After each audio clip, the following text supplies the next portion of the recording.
Well, good morning. On this episode of Do Your Ohms, I'm going to be doing some spring maintenance on my Fucare dual battery cargo e-bike.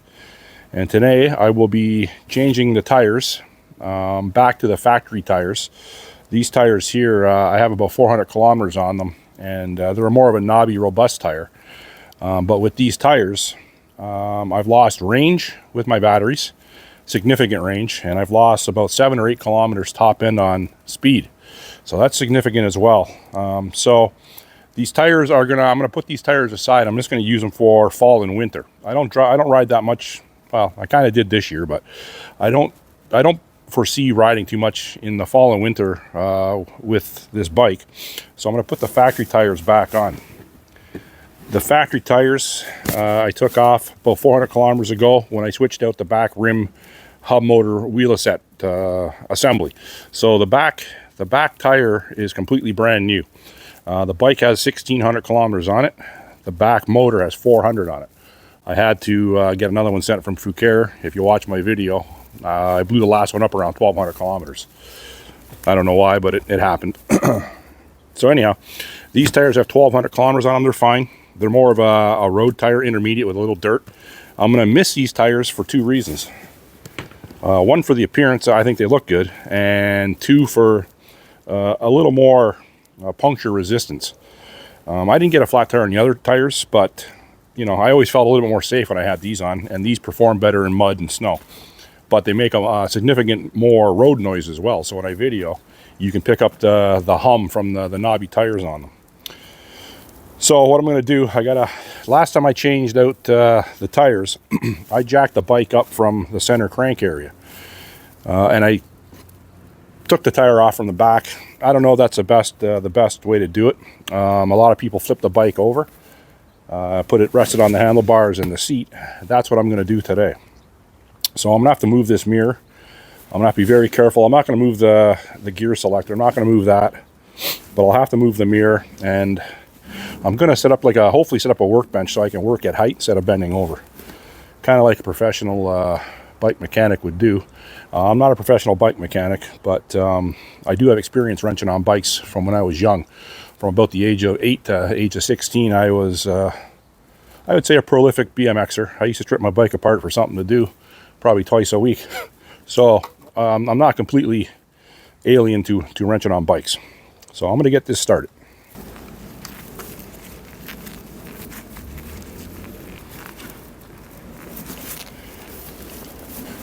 Most of the tools today will be coming out of my my on-bike tool kit. I'll go over that in a little bit. So I think I'm okay to flip the bike over. Not on the concrete. I'll show you what I'm going to do here in a second. Okay, so the first thing, so as you can see, I got the bike rigged up on 2 of my step stool workbenches. Put a tarp on the front to protect anything on the front handlebars from getting damaged, and a piece of cardboard there to protect the back cage from getting scratched. Over there, I put my little bullet level to prop up that handlebar so it alleviates the weight on the selective gear shifter. So the first thing I have to do is take off the nut caps. There's 4 of them, obviously. Using a pair of channel locks. They come off relatively easy. The bike, from my last week's video when I did the Mimico Trail and it was flooded out, it was covered in mud. I took the bike over to a local pressure wash, car wash, and I thought most of the mud off, but I've never had the bike upside down like this. So there's still mud here, some mud there. Now the chain, I power washed the chain when I was there too, and I have to service that today as well. I have some WD-40 wet chain oil. I'm not going dry chain oil, wet chain oil. I'm going to clean this chain the best I can, then I'll re-lubricate it. Use my impact wrench for this because I have it at home today. On the road I would use a ratchet and a socket. So the back nut is a 19 millimeter.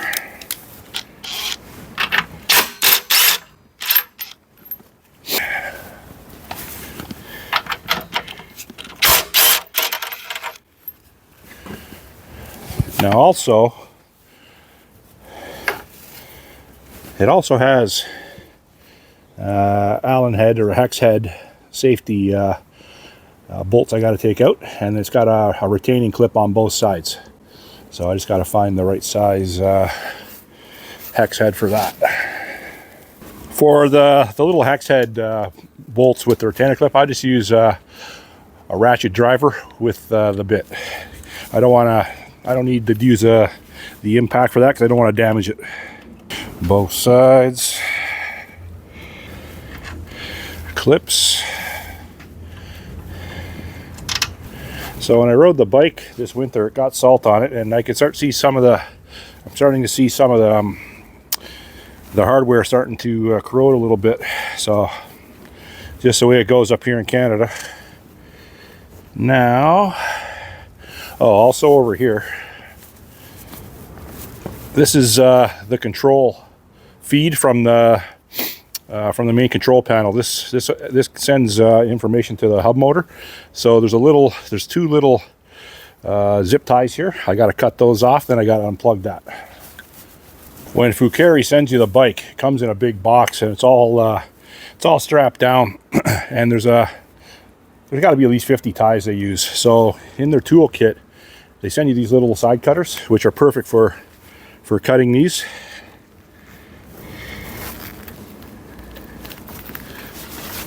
Almost perfect.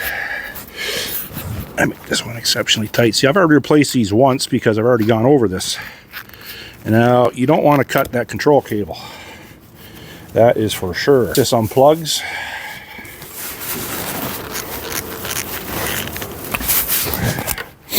Okay, now I'm just trying to think what else I have to take out for the tires should come right off now. I took the chain off first. The rusty, dirty chain.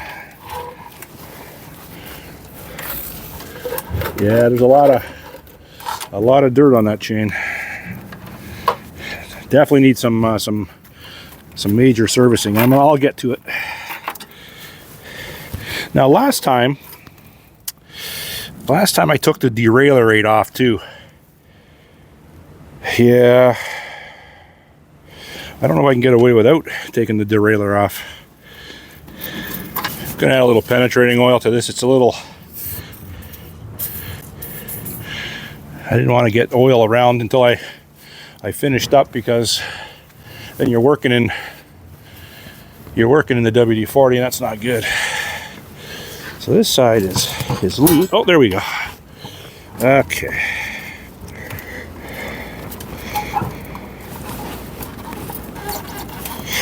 Yeah, I think I'm going to take the derailleur right off like I did last time. Yeah, I'm gonna take the derailleur off, make it easier on me. Yeah, last time when I was doing it, when the bike wasn't upside down, I took the derailleur off to make things easier, and I didn't think with the bike upside down I had to do that. But now be careful when you do this, because this one here is a two-part. So it's got the actual frame's not threaded. It has the hex head, and it has the receiver, the threaded end to the receive. So last time, when I remembered that from last time, because I thought the frame was threaded, and that back piece fell, and I had to look for it. So anyone that knows wrenching on anything, they don't like dropping things, because a lot of times it's hard to find. Now let's see. I'm gonna pull the derailleur out of the way. See if this makes any easier for me. Oh, you know what? Oh, man. So, there's actually 3 clips. I thought there was only 2. So, will it come out now? There we go.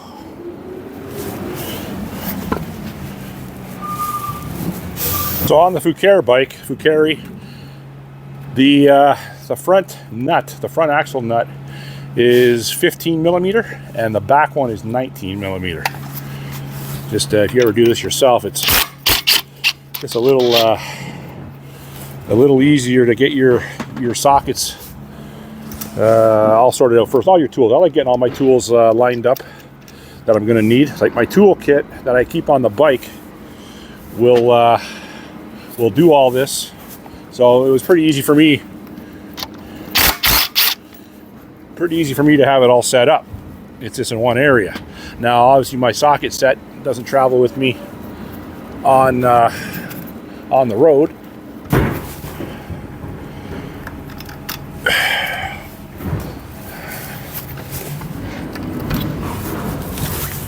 I don't know what's holding this on. Oh, there we go. Just the washer's holding it on. Wow, okay. I guess it's designed for that. Now this is my little pump that I bring with me when I go on the road. It comes with me. It's a little electronic pump. I've never had to use it because I've never had a flat tire. I have a larger DeWalt battery compressor inside, but I'm going to see how this one works to inflate this tire. So first, take off the valve stem cover. I don't have any fancy ones yet.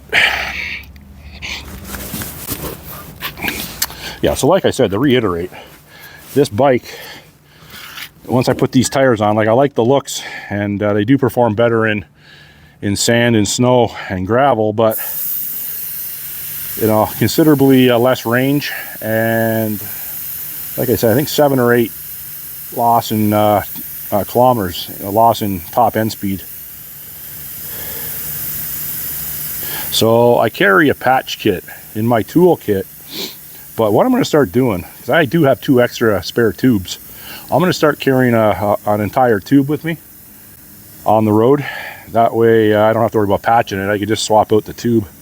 Like to do this, you know, when you're out on the trail or whatever, yeah, it's an inconvenience, but you know what, this will be the second time I've swapped these tires out, and like I said earlier, my BMXing days, I would change my tires regularly, so it's not alien to me. It's just I haven't, you know, up until I got this bike, I didn't have the need to do this for best part of 40 years. So there's another video I have on my channel where I show me changing out the back wheel set assembly and putting these tires on. I think that was in I don't know, September. I'll attach it in the description.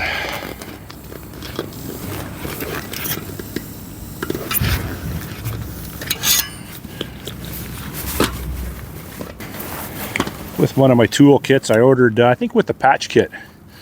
I think these tools came with. So what you do, you just hook it in and you pull the tire right out. One side first. Get the other one.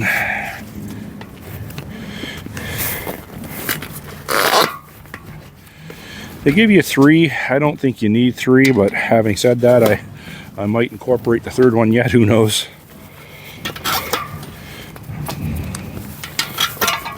Yeah, and when I put these tires on, these aftermarket tires, they were just marginally heavier than the factory tires, but the fitment on them, the fitment is a little looser. So I had difficulty seating these tires properly, like getting them where I needed them to be without a wobble in the tire. And they still did have a wobble in the tire, but look how easy these come off.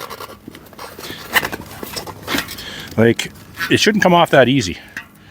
So these tires aren't exactly, this is a 20-inch tire by 4-inch fat tire, but these ones are a little bit bigger than the factory tires, which made for a problem. Like I said, I had, you know, pretty good difficulty getting those wheels true. It was hard for me. Now on the last tires I just took off, they have directional requirements, so which means you have to look and see if there's an arrow. Then you have to figure out which way your tires are going to go, because you have to put them so when the bike's moving forward, the arrow has got to go in the direction the tire is moving forward. Well, typical Canadian weather, starting to snow. And I'm a couple hours away from completion of this job. Probably 2 hours. I don't think I'll have it buttoned up in an hour. I could with the rims and tires if I didn't have to service that chain. But that chain's going to take a little work. It's quite dirty. So let me just make sure I got these going the right way. Like I say, I don't. This is not something I do for a living, but it's not rocket surgery. Now I didn't deflate the tube all the way down. I have a little form in it still, and I can tell these tires, yes, they are a little tighter fitting. So now see, that's on, right? So it's garbage collection day today, and that's the garbage trucks out there honking. It's just the same in reverse. Try to get that on without losing. You want to make sure the valve stem doesn't come out. So with this one, I'm changing it out, and I got some fancy grenade valve stem covers. So I'm going to put that on so it doesn't pop out the valve stem when I'm seating the tire. You know what? My hands are so freaking strong, I didn't even need those tools.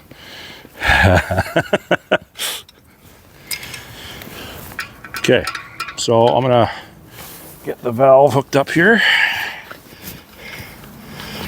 This pump, the hose fits inside. Unfortunately, this hose is short. Like I said, I'm just using this to get familiar with it. My big DeWalt's inside. So I got this set at 26.5. The tire pressure, the max tire pressure on this tire is 35 psi. So I'm just going to get some air in it, see how this works. Like I said, I've never used it before.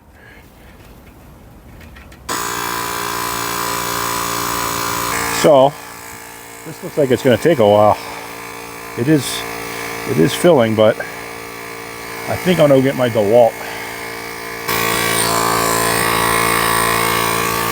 There is a line around the tire. You want to have that evened out as best as possible.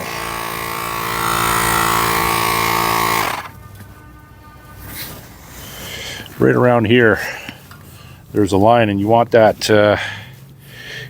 as even as possible to prevent the tire being oblong.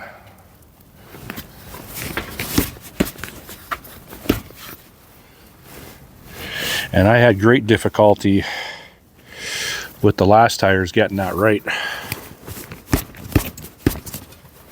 Spent a lot of time on that.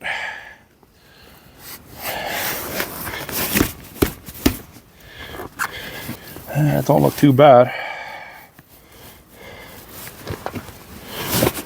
That don't look too bad.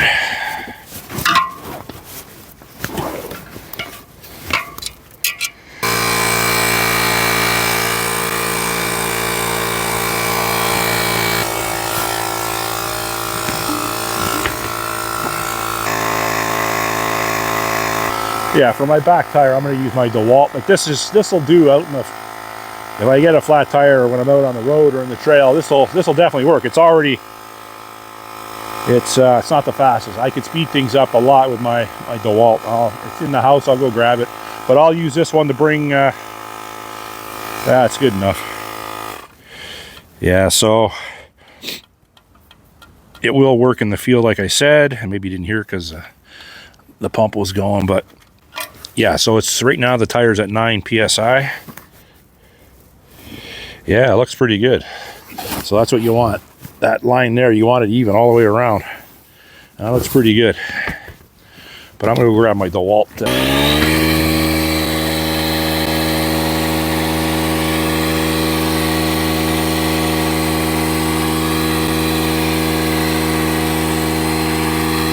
a little quicker with the DeWalt. So the tire max inflation is 35 psi. I got my compressor set to 33. Oh, battery died in the compressor. Just so happens I have another battery right here.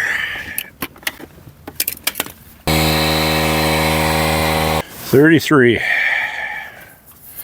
lot quicker with that, but I can't bring that everywhere I go. Didn't quite go over the brass, but close enough. Rim is obviously considerably heavier than the front because of the drive motor. I believe it's a 750 watt continuous, and I think 1200 watt peak.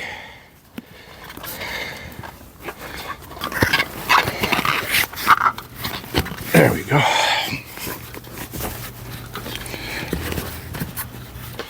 So I'll set the back at 33 psi as well.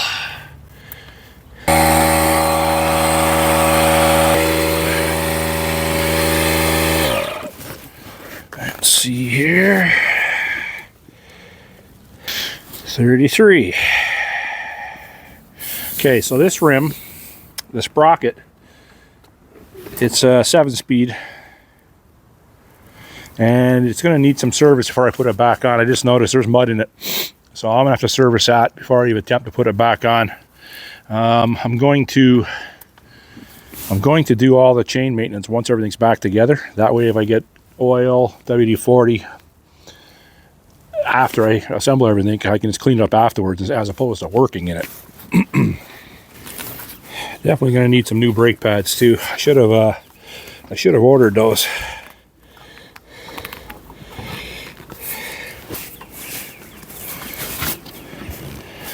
Put the derailleur back on first.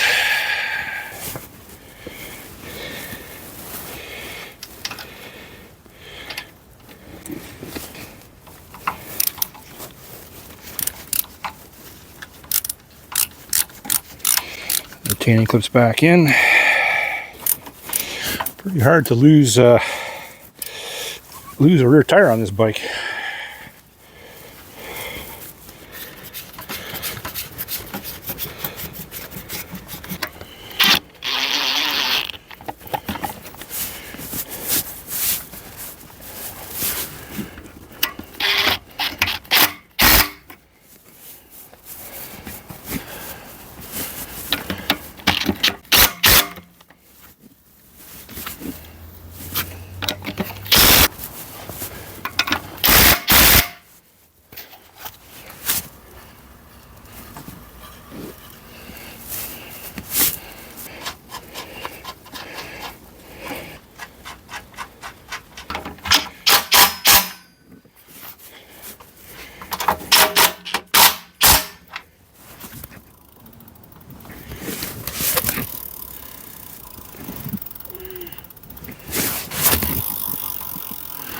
So I have to replace front and back brake pads. I'll order those when I get some time today or tomorrow, but they're okay for now. I know they're still working okay, but yeah, I'll do that next. Okay, so I got the bike all buttoned up. I just got to take it for a test ride. I still have to put some oil on the chain. I cleaned it, and before I flip the bike back over, or after I flipped the bike back over, I forgot to plug in the drive cable and with 3 zip ties. So I had to put that in after. Put on my new valve stem covers. That back valve stem's a little crooked, not too bad. So now what I'm going to carry in my trunk: patch kit, extra tube, and my pump, pair of gloves. That'll always stay on the bike. So I'm just going to take it for a test drive and come right back.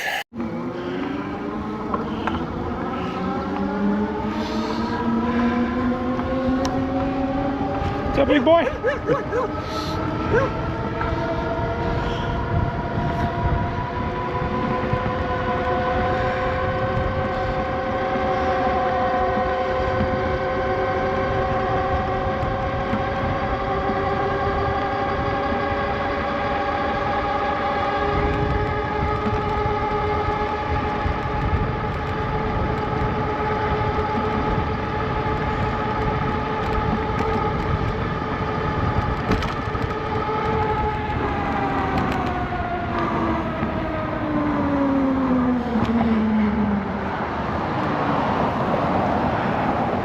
Okay, so just took it for a test ride. I took it down my street, a couple other streets, went down the hydrofuel path, got up to 45 kilometers an hour. So I definitely got to order new brake pads for the front for sure, but I'll order both and do both. And yeah, everything's good. Chain's all serviced. Bike ran good. It felt faster for sure, and less road noise. And now I got the bike set up with regards to the toolkit, with regards to my carrying the extra tube and my pump and my patch kit in case I get two flats. And yeah, I think it's good. I'm gonna put it back, put it away, and it's good to go. 2 fresh batteries, and my my range will increase dramatically. Those tires, those last knobby tires, killed the range on the bike. So anyhow, that's going to conclude my my spring bike service, and it's also going to conclude this episode of Do Your Ohms. If you have any questions or concerns with regards to the bike, let me know in the comment section and I'll get back to you. I'm pretty much getting pretty good with this bike now. It's all cleaned up. It has just shy, it has 1,591 kilometers on it. So I have 391 kilometers on the new hub motor. I had 1,204 on the last. So yeah, thanks for watching. Bye.